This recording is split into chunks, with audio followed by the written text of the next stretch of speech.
에베소서 7번째 시간 저희 같이 보게 됩니다. 순서가 쭉쭉 나가지요. 가족 수양회 한번 다녀왔는데요. 또 그래도 쉬지 않고 저희는 계속해서 에베소서 말씀을 이어서 보도록 하겠습니다. 오늘은 1장 11절과 12절의 말씀인데요.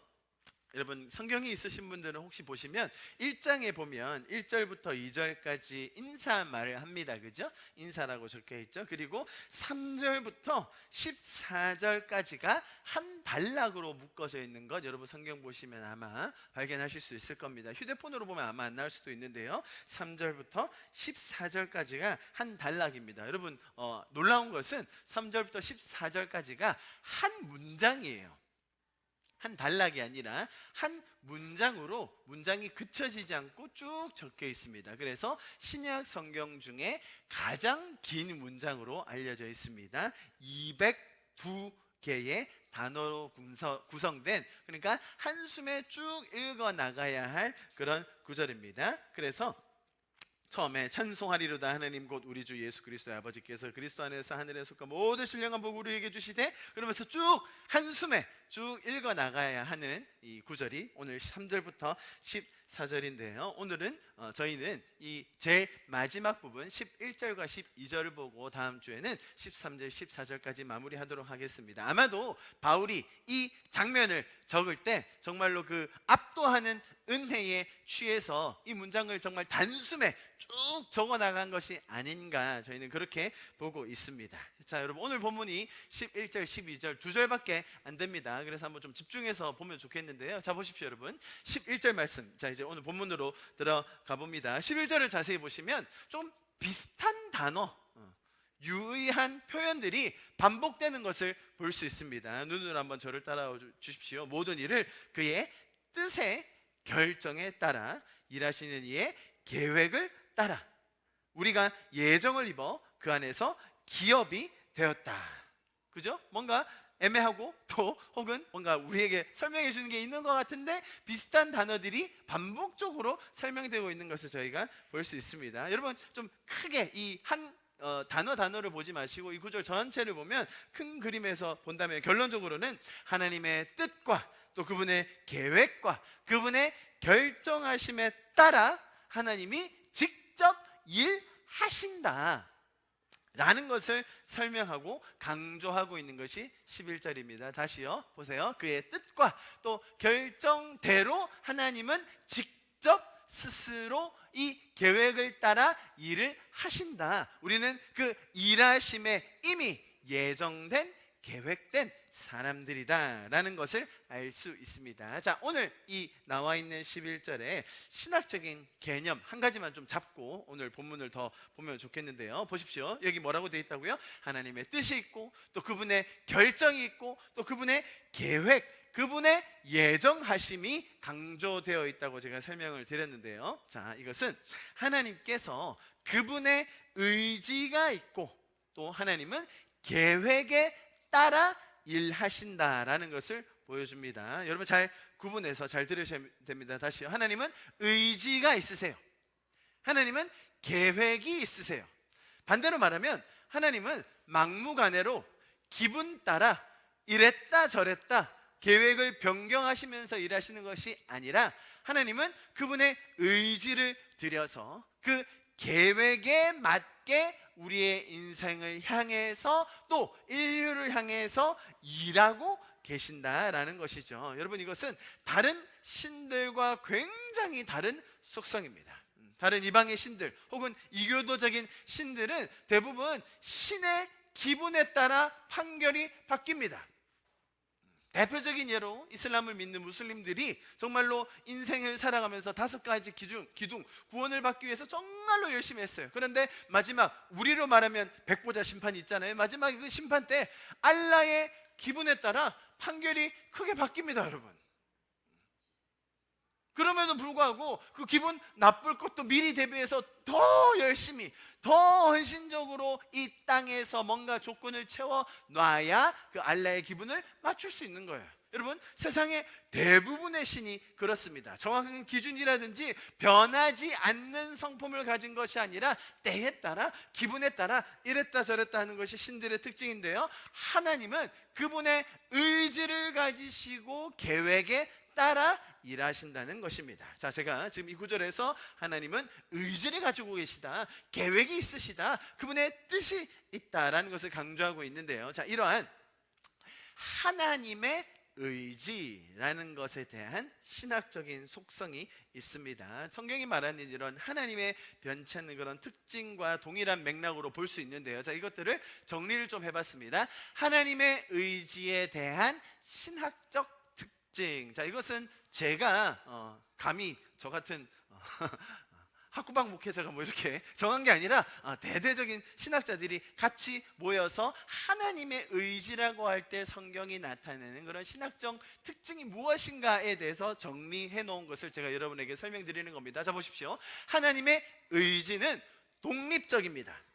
간섭이나 개입이 필요 없으세요. 하나님은 독립적으로 그분 혼자서 충분하게 의지를 가지시고 결정하시는 분이시라는 겁니다. 독립적이고요. 두 번째로는 영원하다는 거예요. 하나님의 의지는 한번 있다가 없어지는 것이 아니라 영원한 특징이 있습니다. 두 번째, 무한하다. 우리의 상상이나 우리의 한계나 우리의 능력을 뛰어넘는 그런 무한하심이 있다는 거예요. 다음, 불변하다. 여러분, 너무너무 소중한 가치 아닙니까? 하나님의 의지, 하나님께서 우리를 구원하시겠다는, 하나님께서 우리에게 복음을 통하여 예수 그리스도로 말미암아 우리를 영원한 삶으로 초대하셔서 우리와 함께 그것을 맛보기 원하시는 그 하나님의 의지는 불변합니다. 할렐루야. 여러분, 우리가 이것 때문에 너무나 감사한 건 아닙니까? 그리고 하나님의 의지는 절대적이에요. 하나님의 의지가 우리가 삶을 살아가는 절대적인 기준이 된다는 것입니다. 마지막으로 하나님의 의지는 활동적이에요. 그냥 머물러 있고 혹은 다른 조건에 따라 수동적으로 변하는 것이 아니라 그분이 직접적으로 활동하시며 일하신다는 특징이 있어요. 그분이 의지만 가지고 계신데 그것을 외주를 줘서 다른 사람 시키는 게 아니라 하나님은 그분의 의지를 직접 액티브하게 움직이시며 활동적으로 일하신다는 겁니다. 자, 보십시오, 여러분. 하나님의 의지에 대한 신학적 특징, 신학적이라고 하면 뭔가 너무 학문적이고 딱딱하고 철학적일 거라고 생각하는데 또 이렇게 일목요연하게 정리해 놓으니까 맞아, 하나님이 의지를 가지고 계신데 그 하나님의 의지라는 것은 이러한 특징이 있다. 딱 한눈에 보니까 너무 딱 정리가 되지 않습니까? 자, 그래서 이러한 하나님의 의지의 특징이 있기 때문에 결과적으로 나타나는 현상들이 있습니다. 그것은 뭐냐면 첫 번째로는 이 하나님의 의지는 조건적이지 않다는 거예요. 다시요. 하나님은 독립적으로 영원히 무한하게 변하지 않는 그런 활동적인 의지를 가지고 계세요. 그렇기 때문에 하나님의 의지를 위해서 우리가 선행적으로 혹은 후행적으로 후속적으로 취할 조치는 필요가 없다는 겁니다. 하나님의 의지를 더 발현하기 위한 조건적인 것이 없다는 겁니다. 자, 무슨 말이냐면 하나님은 우리를 구원하시기 위한 하나님의 형상대로 지은 저와 여러분을 구원하시고 영원히 함께 하시겠다는 그 약속을 이루기 위해서 하나님은 하나님의 의지와 하나님의 뜻대로 이루어 가신다는 것입니다.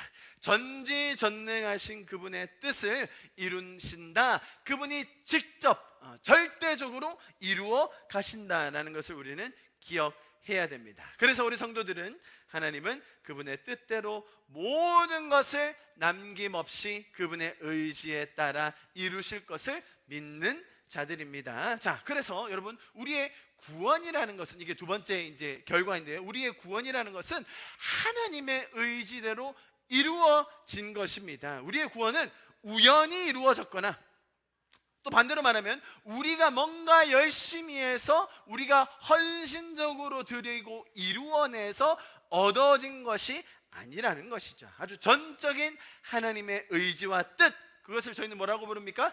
은혜라고 부르는 것이죠. 자격 없는 나를 하나님이 직접 먼저 찾아오셔서 구원하신다는 것입니다. 그 하나님의 은혜로 말미암아 우리에게는 복음이 전해졌고 우리가 믿어질 수 있는 성령의 역사로 말미암아 우리는 구원함을 맛보게 되는 것입니다. 자, 여러분 다시요. 하나님의 의지에 대한 이런 신학적 특징이 있습니다. 독립적이시고 영원하셔서 무한하시며 불변하시고 절대적이신, 움직이시는 활동적이신 하나님. 그래서 이 하나님의 의지를 발현하기 위한 선행적인 후속적인 조건 필요 없다. 오히려 하나님은 의지를 들이셔서 우리를 먼저 구원하셨다라는 겁니다. 자, 이 개념을 가지고 11절만 다시 한번 읽어봅니다. 자, 이런 신학적인 개념을 배우셨으니까 이것을 장착한 채로 더 깊은 이해를 가지고 이 구절을 한번 읽어보면 좋겠어요. 11절요. 시작.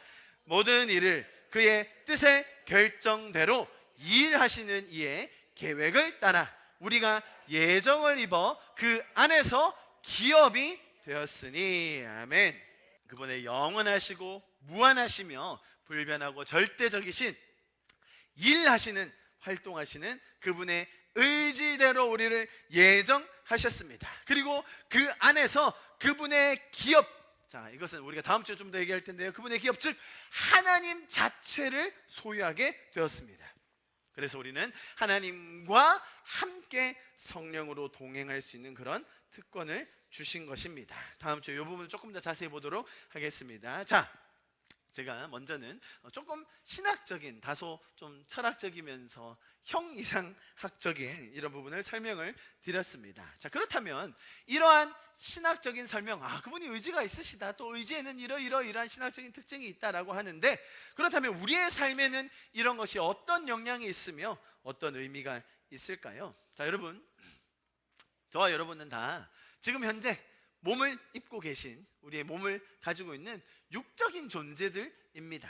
육적인 존재일 뿐만 아니라 다분히 육적인 세상 속에서 정말로 육적인 일들을 하면서 살아갑니다. 그것이 우리의 존재입니다.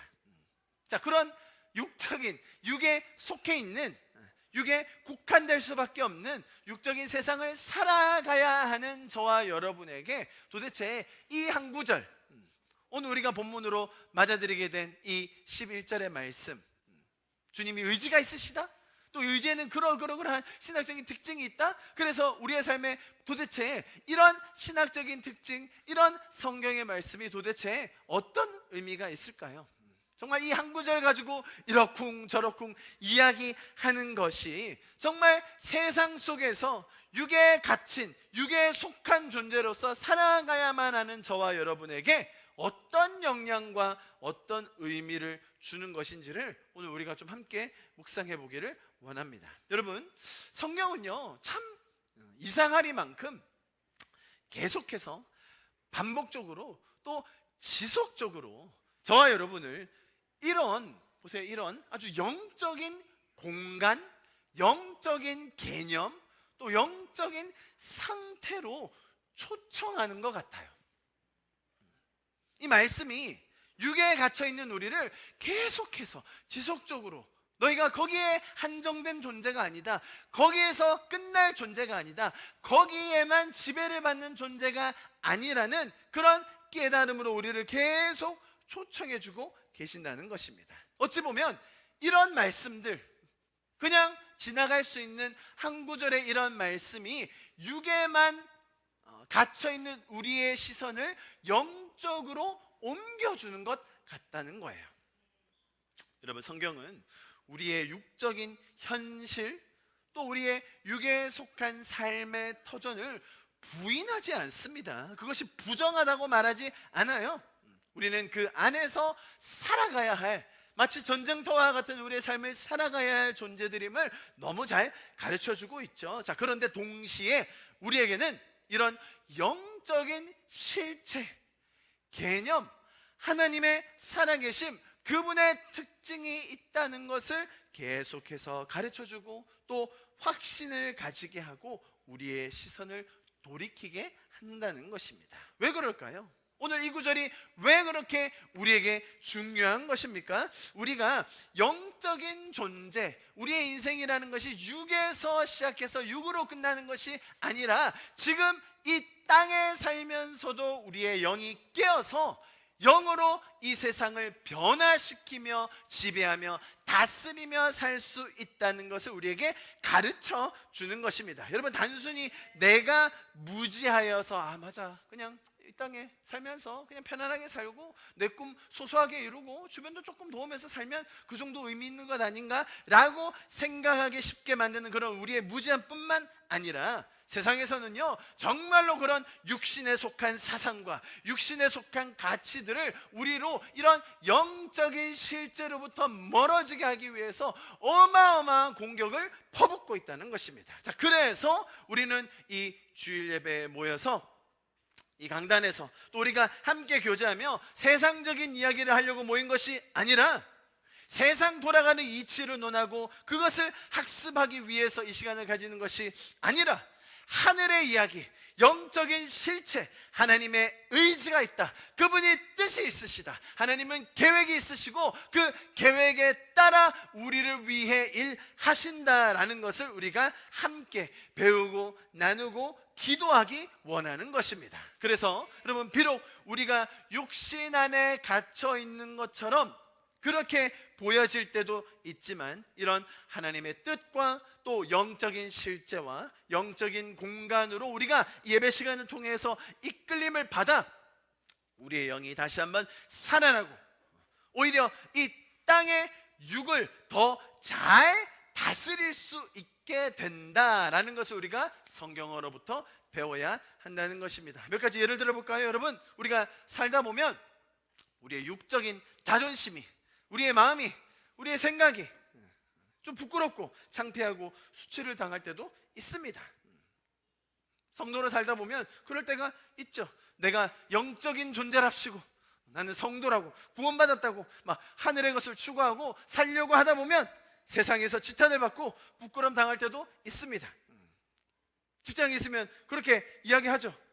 주일날 교회를 나가? 돈을 내고 나가? 가서 돈을 받는 게 아니고 네가 돈을 내고 나가는 거야? 그럼 노후 준비는 어떻게 하지? 취미생활을 언제 해? 그럼 직장생활하면서 일요일날 교회 나와서 취미생활 할 수 있습니까? 쉽지 않아요. 이 황금 같은 시간에 주일에 자연으로 들로 모임으로 나가서 즐기기도 아깝고 바쁜 시간에 그 교회 틀어박혀서 뭐하냐고. 그것다 대고 하나님이 살아계시고 우리에게 구원이 있고 주님을 만날 거고 영적인 세계가 있다. 사람들이 제가 드디어 미쳤구나, 아유 제대로 돌았네, 나이 들어서 어떻게 하려고, 돈을 모아도 지금 이 경기 어려울 때 한 푼이라도 더 모아도 힘든 이 시기. 여러분, 육의 눈으로 보면 그런 지탄, 그런 비난, 그런 수치거리가 다가올 때 흔들릴 때도 있죠. 맞아, 내가 좀 너무 과한 거 아닌가? 내가 좀 너무 하고 있는 거 아닌가? 여러분, 저희 교회는 그런 마음 별로 안 드시죠? 일주일에 한 번만 오니까. 제가 예전에 섬기던 수원하나교회는 일주일에 2번 빼고 다 나왔거든요. 월요일 좀 쉬고, 그죠? 뭐 한 목요일 정도 하루 쉬고, 그 외에는 다 나와야 되는 거예요. 할렐루야. 그래서 너무 힘들어가지고 교회 주변으로 이사 오거든요. 나중에는 도저히 안 되겠다 이러면서. 저에게는 편안하시죠, 여러분? 제가 뭐 그렇게 부담을 드리진 않지만 그럼에도 불구하고 이 정도만 하는데도, 그죠? 그런데 뭐 저희가 이것만 합니까? 주중에 또 나름대로 우리의 신앙과 우리의 가치관과 하나님이 주신 은혜 때문에 이웃을 섬기고, 나에게 유익이 오지 않지만 나에게 남는 건 없지만 정말로 밥도 사고 차도 사고 시간도 내고 그들을 섬길 때 많죠. 그럴 때 세상이 왜 저러지? 자기한테 뭐가 남는다고? 아니, 자기한테 성공하려면 저 사람한테 붙어야지. 쟤한테 뭐하러 섬겨? 제가 학교에서요, 외국인 애들 오면요 커피를 사줘요. 선생님들이 굉장히 이상하게 봅니다. 커피를 사줘? 왜? 쟤들한테 뭐 남는다고? 이번 주에도 사줬어요, 여러분. 고마워해요. 그러나 다른 사람이 볼 때는 이해가 안 되는 행동이죠. 뭐하러? 그냥 믹스커피 하나 주고 말지. 육의 눈으로 볼 때는 우리의 그런 삶에 대한 태도와 우리의 가치가 세상의 어떤 지탄, 지적 혹은 수치, 생각 없음, 정말 경제적으로 노후 준비함에 있어서 생산적이지 않은 일로 보여질 때가 많습니다. 그러나 여러분, 영의 눈으로 보면 그런 인생에서 우리에게 들어오는 공격, 어떨 때는 진짜로 수치스러울 때도 있어요. 어떨 때는 진짜로 생각 없이 보일 때도 있어요. 그러나 그것이 우리의 영의 눈이 뜨어져서 하나님의 의지와 그분의 계획과 뜻을 알며 그분이 우리를 위해 일하신다는 것을 알 때 세상의 공격은 아무것도 아닌 것이 되는 것입니다. 하나님이 살아계심과 그분의 뜻과 우리를 구원하시고 그 은혜의 풍성함을 누리게 하심을 알 때에는 이것이 얼마나 값진 것인지를 우리도 알게 되는 것이죠. 여러분, 또한 세상을 살다 보면요, 정말로 신앙을 가지고 산다는 것이 어쩔 때는 좀 우리의 육이 불편하기도 하고 수고스럽기도 하고 심지어 고통을 당해야 될 때도 있습니다. 많은 선교사님들이 그런 예이죠. 육신적인 불편함, 육신적인 수고스러움, 심지어 고통을 당하는 것 다 감내하고라도 선교사님들, 많은 사역자들이 그 길을 묵묵히 걸어갑니다. 뿐만 아니라 많은 성도분들께서도 우리의 이웃을 돌보며 복음을 증거하며 거기에 따르는 불편함과 고통이 있다 할지라도 오히려 우리는 영의 눈으로 그것을 보면서 영광스러운 일로 오히려 하나님이 나를 높이신다, 하나님이 나에게 영광스러운 일을 주신다라고 믿게 되는 것입니다. 우리 로마서 8장 말씀, 잘 아는 말씀입니다. 함께 읽어봅니다. 17절과 18절요. 시작. 자녀이면 또한 상속자, 곧 하나님의 상속자요 그리스도와 함께한 상속자니 우리가 그와 함께 영광을 받기 위하여 고난도 함께 받아야 할 것이라 생각하건대 현재의 고난은 장차 우리에게 나타날 영광과 비교할 수 없도다. 할렐루야, 할렐루야. 우리가 인생에 살면서 육에 속한 채로 육적인 세상 속에서 육적인 일을 하고 있을 때에 이러한 고난들, 어려움들, 수치들 다가올 수 있습니다. 그러나 우리는 말씀을 통하여, 이런 가르침을 통하여 자꾸 우리를 영적인 세상과 영적인 개념과 영적인 가치로 초대해 주시는 그 하나님의 초대로 인하여 그런 것들을 넉넉히 이기고 또 하나님이 주시는 영광을 바라며 살 수 있는 것입니다. 여러분, 마찬가지로요, 뿐만 아니라 우리 육신에 찾아오는 유혹들, 질투하는 감정, 미움, 분노, 정말 그런 다스리기 힘든 감정의 문제까지도 영의 관점으로 보면 하나님의 뜻과 또 그런 하나님의 의지, 일하심, 영원에서 관점에서 보면 많은 것들을 해결할 수 있어요.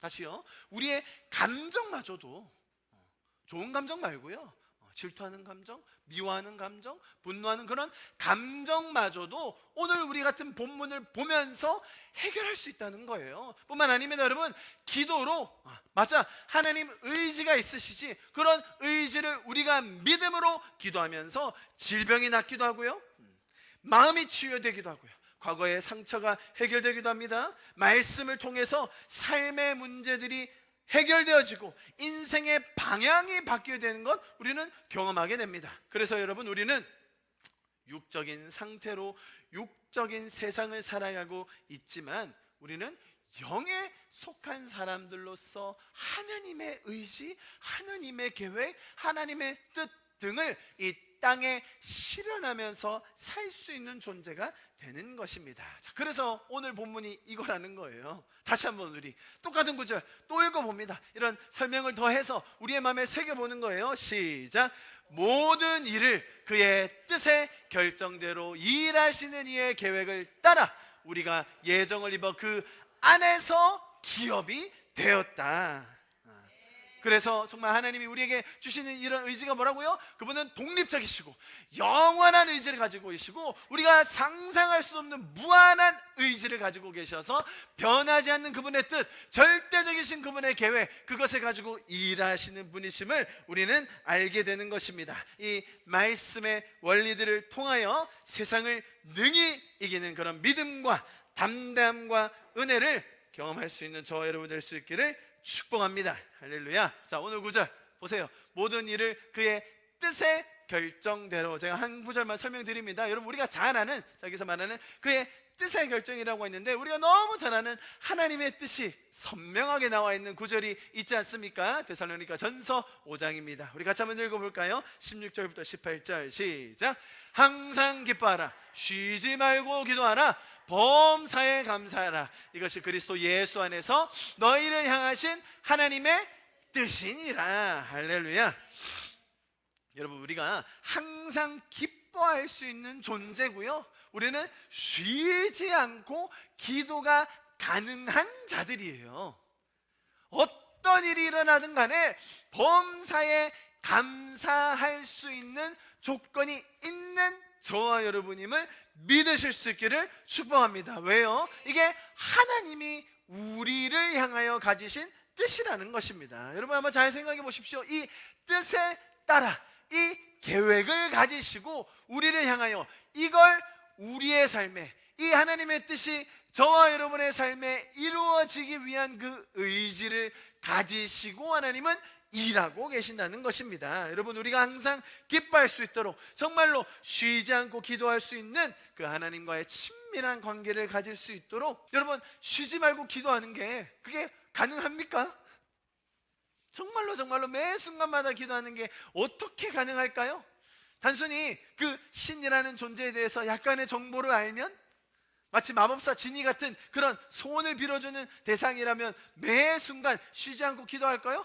아니죠. 문제가 생길 때만, 어려움이 있을 때만 기도하겠죠. 우리가 어떨 때 주님과 정말로 쉬지 않고 기도할 수 있는 존재가 되죠? 그분을 사랑하게 되고, 그분을 더 신뢰하게 되고, 그분과 인격적인 관계를 맺고 나니 쉬지 않고 기도한다? 그게 무슨 말이에요? 주님과 매 순간 동행하는 것이죠. 운전대를 잡으면서 아침에 눈을 떠서 내가 일하러 들어가는 순간에, 내가 일하는 그 상황 속에서도, 내가 어려움이 있을 때, 내 마음이 곤궁해질 때, 피곤할 때, 잠자리에 들 때, 아이와 시간들을 보낼 때, 매 순간마다 주님과 함께 교제하면서 그 친밀감 속에서 지낼 수 있는 것이 저와 여러분이라는 것입니다. 그것을 이루어내기 위해서 그 친밀함과 그 신뢰가 쌓여가게 하기 위해서 주님이 뭐 하신다고요? 일하신다는 거예요. 그게 오늘의 본문 아닙니까? 그 뜻에 따라 일하시는 그 의지와 계획이 있으시다라는 거예요. 정말로 하나님과 동행하는 그 가치, 그 신뢰가 쌓여가고, 그래서 우리가 기뻐할 수 있는 존재구나, 정말 매사에 범사에 감사할 수 있는 존재이구나, 이것을 우리가 배워간다는 것입니다. 자, 그런데 여러분, 오늘 이 본문을 통해서 그런 의지가 있으셔서 그 계획을 가지시고 그 뜻에 따라, 우리의 삶을 향하신 하나님의 뜻에 따라 그분이 일하시는데, 하나님은 그 일하실 때 여러 가지 방법들을 사용하십니다. 하나님이 계획이 있으세요. 그리고 그 뜻을 이루기 위해서 하나님은 정말 다양한 것들을 동원하셔서 우리를 초대하세요. 어디로요? 은혜의 자리로, 성령께서 일하실 수 있는 그 시간으로. 어떨 때는요, 성경이 뭐라고 하죠? 강권하세요. 야, 좀 와라. 정말로 내가 너무 낙담되어 있거나 우울해 있거나 좌절해 있거나 힘이 생기지 않을 때는 주님이 우리를 끌어주세요. 이끌어주세요. 어떨 때는 우리 마음에 감동을 더해주세요. 여러분들은 이렇게 일하신다고 하셨는데, 하나님이 일하시는 이런 하나님의 부름과 초대에 정말 반응하는 여러분 되고 계십니까? 정말 주님이 일하시는 방법, 제가 몇 가지만 좀 정리했습니다. 첫 번째, 말씀을 통한 조명하심. 자, 이 말씀 우리 잘 아는 말씀인데요, 같이 한번 읽어봅니다. 10편 119편 105절입니다. 시작. 주의 말씀은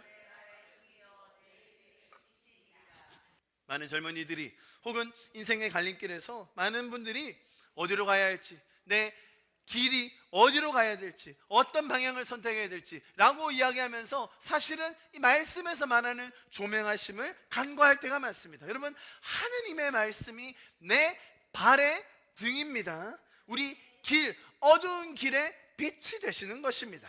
여러분의 삶의 길을 비춰줄 그 기준으로 말씀을 삼으시기를 축복합니다. 내가 어디로 갈지 몰라 방황하고 어두운 길을 헤매고 있을 때 빛이 되어주시는 그 말씀을 통해 우리의 삶이 밝히 드러나게 될 것입니다. 여러분, 기도를 통한 하나님의 감동을 받아 보셨지요? 기도의 자리에 나아가 하나님께 날마다 우리가 기도하며 나아갈 때는 정말 하나님은 날마다 새로운 감동을 우리를 찾아와 주십니다. 정말 하루도 동일하지 않은 우리의 삶을 향한 하나님의 마음. 비록 우리는 말씀 구조를 통해 그분이 의지가 있다, 계획이 있다, 뜻이 있다, 우리가 예정되었다, 그분이 일하신다라는 것을 배워서 알고 있지만 그분은 인격적이신 분이시기 때문에 우리의 상황에 따라, 우리의 환경에 따라, 우리의 감정에 맞게 그날 우리의 기도를 통해 우리에게 감동을 주시며 우리에게 살아날 수 있는 힘을 주시는 것입니다. 여러분뿐만 아니라 성도 간의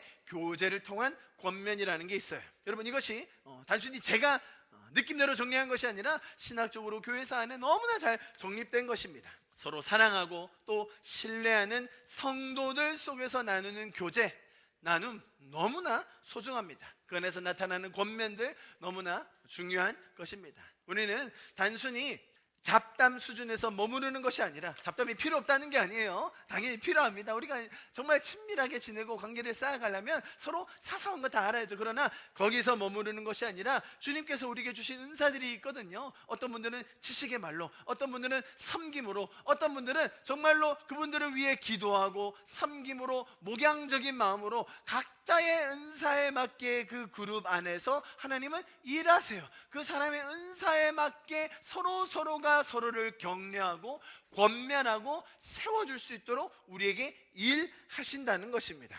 여러분, 아무리 스마트폰에서 뉴스나 미디어를 본다고 하더라도 거기에서 하나님의 음성을 들을 수 있나요? 거기서 말씀을 보면 그럴 수도 있겠지만 거기서 나오는 말씀보다 방해되는 것들이 훨씬 많죠. 오히려 세상에 나오는 그런 미디어들과 세상의 메시지들은 우리가 중보해야 할 대상이에요. 그죠? 때로는 하나님께서 주시는 메시지와 반대될 때는 가끔은 대적해야 될 메시지도 있어요. 거기에서 우리가 하나님의 이런 마음을 받는 것이 아니라 어디에서 받는다고요? 그분의 일하심을 우리가 어디에서 배울 수 있다고요? 말씀을 통해, 기도를 통해 성도들 간의 교제 안에서 우리에게 일하시는 그런 초대를 받게 된다는 것입니다. 그래서 이렇게 이야기하십니다. 요한계시록 3장 20절 우리 같이 한번 읽어봅니다. 시작. 그분의 초대에 우리의 마음문을 열고 그분과 함께 먹고 나누고 그분의 풍성함을 누릴 수 있는 이번 한 해가 될 수 있기를 여러분 축복합니다. 자, 오늘 9절 마지막으로 정리하면서 보겠습니다. 11절과 12절에 보면 모든 일을 그의 결정대로 일하시는 이의 계획을 따라 우리가 예정을 입어 그 안에서 기업이 되었다라고 되어 있죠. 여기서 기업이 되었다라는 말의 뜻이 굉장히 놀라웠어요. 무슨 뜻이냐면 기업이 되었다에 포함되어 있는 의미 중에 하나가 뭐냐면요, 제비뽑기에 의해서 정해졌다. 제비뽑기 아시죠? 예를 들어 한 20개 제비가 있는 그 중에 하나를 뽑는 거예요.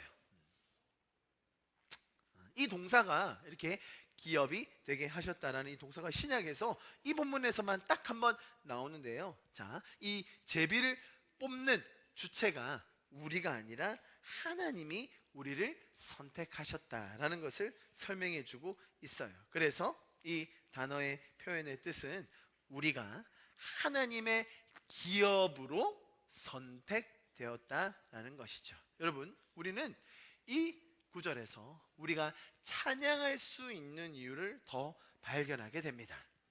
내가 뭔가를 이루어내서 내가 잘 준비가 되어서 그래도 내가 잘했기 때문에 구원을 얻어낸 것이라면, 그 은혜와 축복을 받아내고 있는 것이라면 뭐하러 찬양하겠습니까? 마치 제비 뽑기 하듯이 주님은 우리를 정말 내가 기대치도 못했던 상황에서, 내가 예상치도 못했던 상황에서 우리를 그냥 그분의 주권적인 의지와 계획으로 선택해 주신 거예요. 그런 존재이기 때문에 우리는 이 은혜와 이 감격을 찬양하며 주님 앞에 올려드릴 수 있게 되는 것입니다. 자, 여러분, 이렇게 우리의 의지와 우리의 공로와 내 힘으로 구원받은 것이 아니라 주님이 일하셔서 우리를 구원하셨다는 것을 알고 난 사람의 정상적인 반응은 뭐냐면, 자, 여러분 보세요. 여러분이 제비 뽑듯이 정말로 하나님의 의지로 진짜 주님의 강권적인 선택으로 이렇게 부름을 받았어요. 구원을 받았어요. 그렇다면 우리 안에 어떤 부담이 있어야 정상이냐면, 그러면 선택받지 못한 것 같은 저 사람들은요, 아직 그 구원의 기쁨과 은혜를 누리지 못하는 저들은요, 저들도 구원하셔야죠 주님, 저들에게도 일하셔야죠 주님 라고 하면서 그 영혼들을 섬기고 중보하며 우리는 기도할 수 있게 되는 것입니다. 여러분, 사람이 성숙해 간다는 것은 하나님께서 일하시고 하나님께서 베풀어 주심을 당연한 것으로 여기는 것이 아니라, 주님이 이렇게 수고하시며 희생하시며 헌신하셔서 일하셨구나라는 것을 알게 되는 것입니다. 여러분, 당연히 부모가 자식을 위해서 섬기고 자식을 위해 베풀고 자식을 위해 헌신을 하죠. 그럴 때 자녀들이 부모가 나를 위해서 밥 차려주고 부모가 나를 위해서 일하고 부모가 나를 위해서 저렇게 헌신하고 희생하는 것 당연한 것 아닌가? 라고 생각하는 게 어린 마음이죠. 그죠? 그러나 자녀가 성숙해 간다는 말은 무엇이겠습니까? 부모님이 나를 위해 일하시는 게 당연한 게 아니었구나, 그분이 희생하셨구나, 그분이 일하시는구나, 그분 덕에 지금 내가 있구나 라는 것을 깨닫는 게 인간적인 도리로서 자녀의 성숙함 아니겠습니까? 마찬가지로 우리가 하나님께 구원함을 받아 하나님의 일하심을 알죠. 하나님은 내가 어떤 상황에 처해 있든지 나를 위해 일하셔. 맞아, 내가 어떤 죄 가운데 있을 때라도 나를 구원하셔, 나의 죄를 용서하시고 나에게 은혜를 베풀어 주신다 라는 것을 알죠. 그런데 거기에서 그치는 것이 아니라, 그것을 당연한 것으로만 여기는 것이 아니라, 그것은 미성숙한 거고요, 아직 어린 거고요. 거기서 머무는 것이 아니라 하나님이 일하심에 대하여 내가 그 감격을 더 가지고 아직 그 감격을 누리지 못하고 있는 그들을 향하여 내 손을 뻗쳐 나가는 것. 여러분, 그것이 우리의 삶에 주님이 함께 우리와 동행하기 원하시는 그 성숙함의 길인 것입니다. 그래서 주님의 마음을 따라 오늘 우리가 본문에서 보았듯이, 그죠? 주님이 우리를 향하여 의지를 가지시고 계획을 가지시고 그분의 뜻에 따라 일하고 계신다. 그래서 하나님의 그 뜻, 항상 기뻐하고 쉬지 않고 기도하고 범사에 감사할 수 있는 그 하나님의 뜻이 내 삶에 이루어지듯이 저들의 삶에서도 동일하게 이루어질 수 있도록 주님의 마음으로, 주님의 동일한 심정으로 나도 일하며 나도 주님과 동행하며 나도 그분과 함께 길을 걸어가는 것, 여러분, 그것이 우리가 나아가야 될 길인 것입니다. 자, 말씀을 좀 정리하겠습니다. 자, 여러분, 우리는 육적인 세상 속에 살고 또 육적인 일을 해야만 하는 그런 존재들입니다. 비록 우리는 육신 안에 갇혀 있지만 오늘 말씀이 우리에게 무엇을 가르쳐 줍니까? 하나님이 계시고 우리는 단순히 이 육적인 공간과 개념과 가치에 머물러 있는 자들이 아니라 하나님은 계속해서 우리를 그 영적인 가치와 영적인 공간과 시간, 그 관계로 초대해 가고 계신 것입니다. 하나님이 일하시는 것을 알죠. 하나님이 우리의 삶을 향하여 뜻을 가지시고 우리를 위하여 쉬지 않고 일하신다는 것을 알죠. 그것을 어떻게 우리는 더 발견하고 어떻게 그 초대와 주님의 강권하심과 인도하심을 발견할 수 있다고요? 말씀을 통해, 기도를 통해, 성도 간의 교제를 통해 우리는 그 은혜의 자리에, 초대에 반응할 수 있게 되는 것입니다. 우리가 단순히 세상에 우리의 귀와 우리의 눈과 우리의 시선과 마음을 고정하고 있을 때 하나님의 그런 초대가 올 때마다 그 은혜의 자리에 성령님의 일하심의 공간에 초대를 받는 것이 우리의 귀가 막혀 있고 우리의 눈을 가리고 있을 때는 불가능하죠. 성령님께서는 우리를 향하여 계속하여 인격적으로 친밀한 관계 속에서 우리의 삶에 일하시기 위해서 끊임없이 초청과 권명과 인도하심을 주고 계신데, 우리가 그 말씀의 자리에, 기도의 자리에, 성도 간의 교제 자리에 있지 않을 때는 우리가 반응할 수도, 순종할 수도, 따라갈 수도 없는 존재가 된다는 것입니다. 그래서 우리를 구원하신 그 전적인 하나님의 의지와 일하심을 보면서 우리 또한 그 성숙한 신앙으로 나아가기 원하는 그런 마음을 오늘 우리는 함께 발견하게 됩니다. 그래서 은혜로 구원하신 그 하나님을 우리가 더욱더 찬양하며 그분의 마음이 우리의 삶뿐만 아니라 우리의 주변에도 풍성하게 나누어질 수 있음에 동참하는 성숙함이 우리의 삶에도 더 열매 맺을 수 있기를 간절히 기도합니다. 할렐루야. 자, 우리 이 시간 좀 같이 기도하고 예배를 마무리하면 좋겠는데요. 주님 감사합니다. 비록 우리는 날마다 정말 이 세상 속에서 마치 전쟁터와 같은 우리의 영적 전쟁인 공간을 살아갑니다. 우리의 육의 눈이 혹은 우리의 마음이 이 땅의 것에 자꾸 시선을 빼앗기고 우리의 가치들이 이 땅에 머물러 있을 때마다 우리를 다시 한번 하나님께로, 우리의 시선을 다시 한번 정말 영적인 세상으로 돌이킬 수 있도록 이 예배 가운데 우리에게 말씀하여 주시고 인도하여 주시는 주님 감사합니다. 주님, 우리의 시선이 날마다의 삶을 살면서 정말로 그 하나님께서 보여주시고 가르쳐 주시는 그 영적인 실체, 그 실체를 통하여 이 땅을 다스릴 수 있다고 말씀하시는 그 놀라운 말씀들 우리의 삶 가운데 더 실현되게 하여 주시옵소서. 주님, 내가 육신에 갇혀있는 그 한계에 머물러 있는 것이 아니라 주님과 함께 동행하며 그 영적인 실체를 가지고 영적인 능력을 가지고 우리의 삶을 다스려가며 뿐만 아니라 모든 장애물들이 제거되어지며 뿐만 아니라 우리 주변에 갇혀있는 많은 영혼들이 영적으로 자유함을 얻을 수 있는 그런 역사들을 보게 하여 주시옵소서. 주님, 우리가 말씀의 자리에서, 기도의 자리에서, 성도들 간의 교제의 자리에서 주님께서 주시는, 우리를 향하여 주시는 그 초청과 권면에 날마다 반응하며 더 풍성함을 누리는 우리가 되게 하여 주시옵소서. 우리 이번 한 주를 주님 앞에 그렇게 올려드리면서 주님 저도 그 영적인 초청에 반응하는 자가 되겠습니다. 주님, 나와 함께하여 주시옵소서. 우리 그렇게 주님의 이름을 한번 부르짖고 같이 기도하며 주님 앞에 나아가시겠습니다. 주여,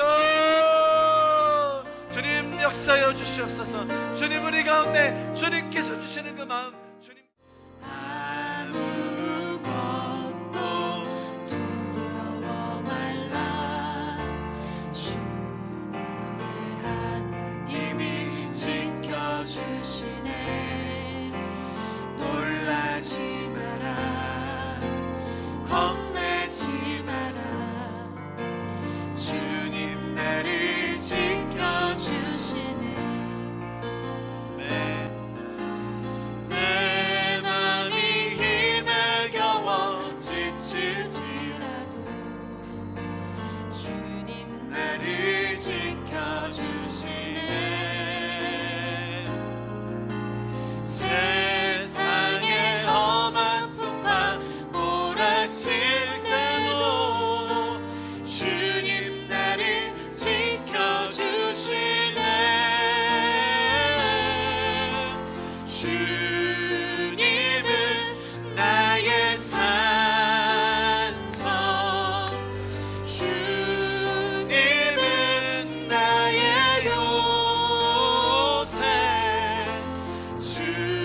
주님은 나의 소망, 나의 힘이 되신 여호와. 내 맘이 힘에 겨워, 내 맘이 힘에 겨워 지칠지라도 주님 나를 지켜주시네. 세상의 험한 풍파 몰아칠 때도 주님 나를 지켜주시네.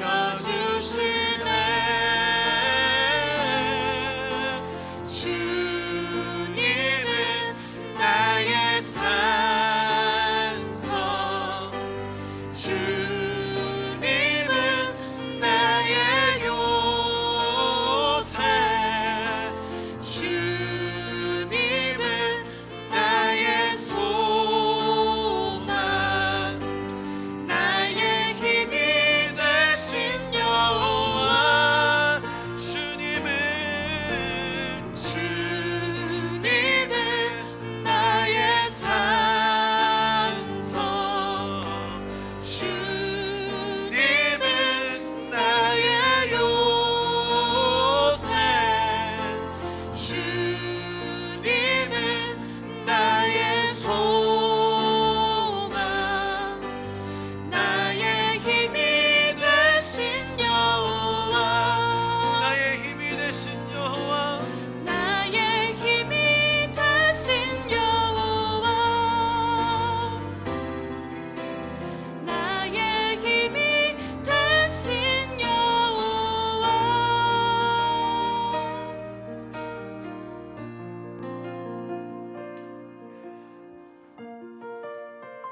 지금도 살아계셔서 우리 삶을 향한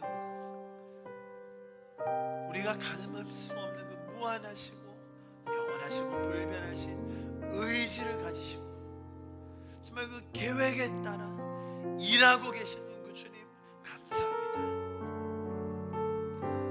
우리의 삶의 두려움과 불안함과 근심 걱정이 엄습할 때마다 지금 오늘 우리에게 보여주신 이 말씀을 붙들고 주님 말씀의 자리로, 기도의 자리로, 성도들과 연합하는 자리로 주님 초청에 반응하여 나아가는 우리가 되게 하여 주시옵소서. 우리를 향하여 우리에게 가르쳐 주신 그 주님의 뜻 우리는 기뻐할 수 있으며 쉬지 않고 기도할 수 있으며 모든 범사를 감사함으로 넉넉히 이길 수 있는 자들임을 오늘 다시 한번 그 주님의 뜻을 가르쳐 주셔서 감사합니다. 그 뜻이 이루어지기 위하여 지금 이 순간도 일하시고 우리가 알지 못하는 그 상황 속에서도 그 시간 속에서도 우리를 위하여 일하시는 그 주님, 다시 한번 그 주님을 찬양하며 감사를 올려드립니다. 지금은 우리 주 예수 그리스도의 무한하신 그 은혜와 하나님의 강권적으로 일하시고 역사하시는 그 놀라우심과 성령님의 감화 감동 교통하시고 충만케 하셔서 날마다 동행할 수 있도록 일하시는 그 역사심이 지금 이 자리에 모여서 말씀으로 또 기도함으로 예배 속에 또 교제 가운데 주님과의 그 친밀함을 더 추구하며 나아가기 원하는 우리 성도들 한 분 한 분 가운데 그들의 삶 가운데 지금부터 영원토록 함께 있기를 간절히 축원하며 기도합나이다. 아멘.